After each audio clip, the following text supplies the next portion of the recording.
उस एक्सरसाइज का अब हमारे पास नेक्स्ट एग्जांपल है जो डायरेक्शनल डेरिवेटिव हम फाइंड आउट कर रहे थे। यहाँ फाइंड आउट करना है आपको। Find the directional derivative of the function phi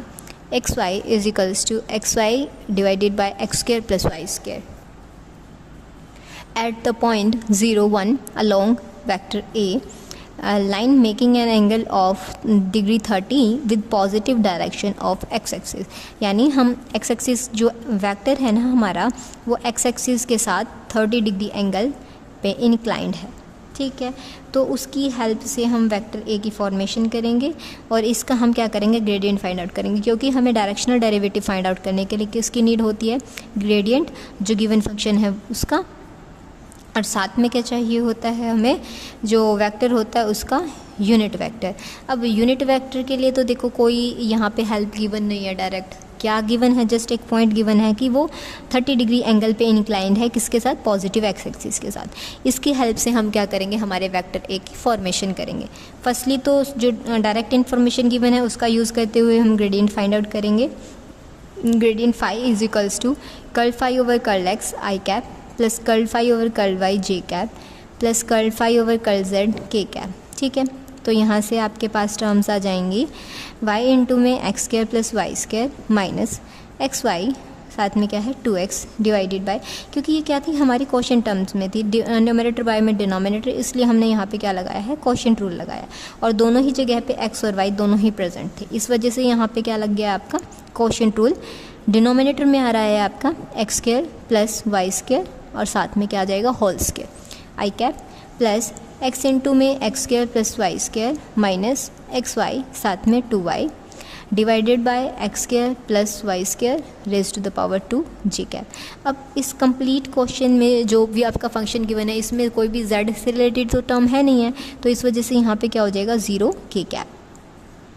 इनको सॉल्व कर लेंगे दोनों ही टर्म्स को, तो हमारे पास आ जाएंगी y cube minus x square y divided by में x square plus y square whole square i cap plus x cube minus x y square divided by x square plus y square whole square j cap. ठीक है, अब यहाँ क्या किया हमने, x is equals to तो 0 substitute कर दिया and y is equals to क्या सब्सटीट्यूट कर दिया 1, तो यहाँ से ये 0 हो जाएगी टर्म, ये दोनों टर्म्स यहाँ से 0, तो हमारा जे कैप तो वैनिश ही हो गया, और आई कैप में हमारे पास क्या बचा 1 बाय में 1, साथ में क्या आ गया आई कैप किस पॉइंट पे 0, 1 पॉइंट पे। ठीक है, अब हमें क्या बनाना है, हमारा वेक्टर ए, एंगल कितना दे रखा है, एंगल 30 डिग्री। अगर आपको कोई भी एंगल गिवन हो उसकी हेल्प से अगर आपको वेक्टर बनाना है तो वहाँ पे आप क्या करेंगे, वो डायरेक्ट आपका क्या बनेगा, यूनिट वेक्टर बनेगा। ठीक है, और किस तरह से बनेगा, कॉस जो भी एंगल गिवन होगा साथ में आई कैप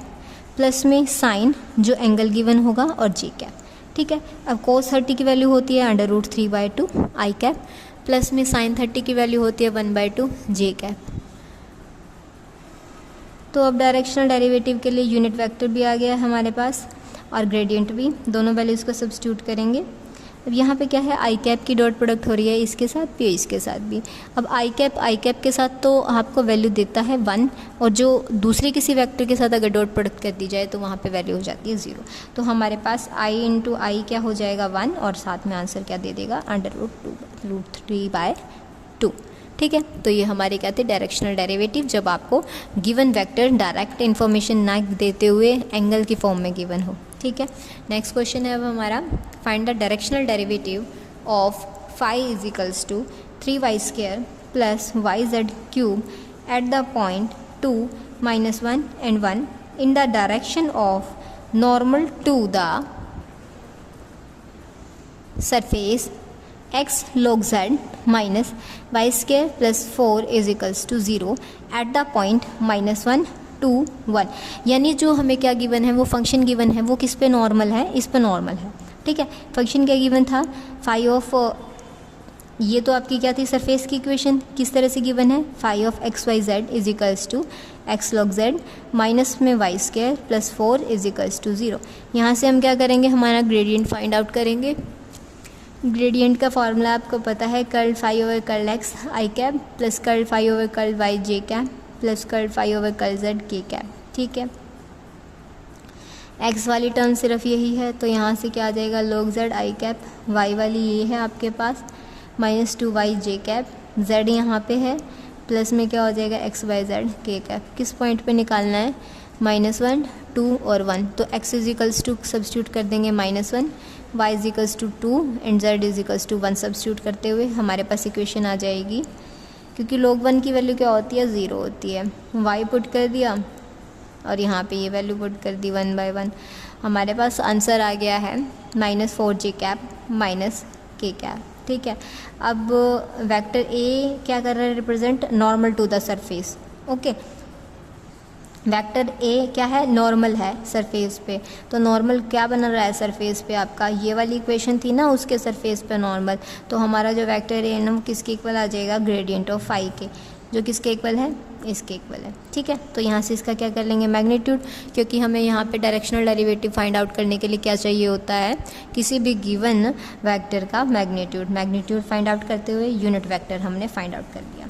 अब हमें क्या गिवन था, फाई के लिए भी ग्रेडियंट फाइंड आउट करते हुए ग्रेडियंट फाई और इसकी क्या कर देंगे, डॉट प्रोडक्ट कर देंगे, हमारे पास क्या आ जाएगा, हमारा डायरेक्शनल डेरिवेटिव। ठीक है, तो डायरेक्शनल डेरिवेटिव में हमें ये दो टर्म चाहिएंगी, ये हम फाइंड आउट कर चुके, अब इसको भी फाइंड आउट कर लेंगे। यहाँ से क्या हो जाएगा, curl phi over curl x i cap plus curl phi और curl y z j cap plus curl phi over curl z k cap, साथ में डॉट प्रोडक्ट हो रही है हमारी किसके साथ, वेक्टर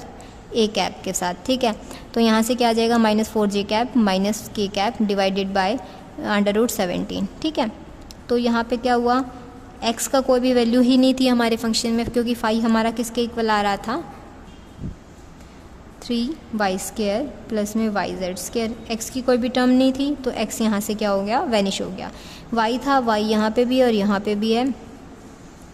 तो इसको सॉल्व करने के बाद हमारे पास क्या आ गया, 6y प्लस में z³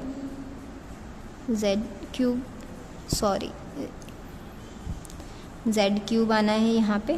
ठीक है, तो 6y प्लस में z³ हो जाएगा, साथ में था हमारे पास 4√17, ये नेगेटिव साइन हमने बाहर रख लिया। विद रिस्पेक्ट टू z यहाँ पे प्रेजेंट है, तो यहाँ क्या हो जाएगा, 3yz², साथ में था 1 में √17। ओके, अब क्या कर दिया हमने, किस पॉइंट पे फाइंड आउट करना था, 2 -1 1, 2 तो सब्स्टिट्यूट होगा नहीं क्योंकि यहाँ पे x है ही नहीं है, y इजिकल्स टू -1 पुट करना है and z is equals to 1 put करना है, तो हमारे पास टर्म्स आ जाएंगी, यहाँ क्या हो जाएगा, माइनस में 6 प्लस में 1, साथ में क्या है 4 में √17। ओके, y क्या था, -1, सॉरी यहाँ -6 हो जाएगा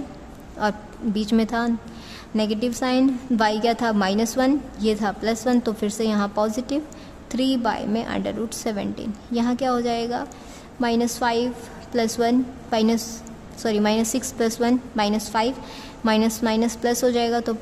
क्या आ जाएगा, 5 4 ज़ा 20 √17, यहाँ था 3 में √17, तो हमारे पास सॉल्व करने के बाद क्या आ गया, 23 में √17। यही हमें क्या करना था, यहाँ पे फाइंड आउट करना था।